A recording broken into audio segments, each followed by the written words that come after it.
It's Wednesday, August 9th, 2023. Let's talk about the news. From Reuters, Britain commits to hundreds of North Sea oil and gas licenses. The British government has publicly committed to granting more than 100 new licenses to extract gas and oil in the North Sea, while floating the potential for hundreds more in the future. British Prime Minister Rishi Sunak is positioning this as an energy security play that will allow the country to become less reliant on nations like Russia for energy resources, and many fossil fuel extraction companies have voiced enthusiasm for the plan. But scientists and climate activists have raised concerns about investing in new fossil fuel infrastructure at this scale, considering that the assets built will not be able to live out their total productive lifespan if the UK is going to live up to its emissions-related commitments. From the Financial Times, Chinese economists told not to be negative as rebound falters. Economic analysts and researchers have been instructed by the Chinese government, at times directly, at times via their employers, to avoid saying anything negative about the state of the economy at a moment in which said economy is not doing great.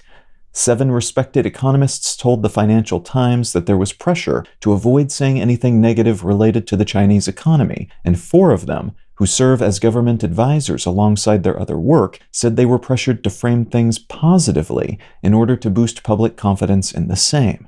Official economic numbers out of China are already generally considered to be unreliable, but this new wave of self-censorship amongst the country's economic experts after an anticipated post-COVID lockdown surge failed to materialize, leaving China with very low, for China, growth numbers, is being seen as unusual and somewhat extreme, even for them. And from the Wall Street Journal, drought forces Spain to source drinking water from the sea. A prolonged drought in Spain's Catalonian region is forcing the country's government to transition its water infrastructure rapidly, integrating more treated wastewater and processed seawater into the mix than was previously considered normal or desirable. To be clear, wastewater and seawater, after processing and desalinating, is just water. There's nothing weird or unhealthy or latently undesirable about either. But such processing and desalinating is expensive compared to the relatively moderate amount of treatment applied to freshwater sources. This mix of fresh, waste, and seawater, with about 1/5 coming from each of the latter 2 sources and 3/5 from traditional freshwater sources, is expected to become the norm across the Mediterranean in the relatively near future. As global water cycles change, extended droughts become more common, and populations and business activities, both of which require a lot of water, continue to increase.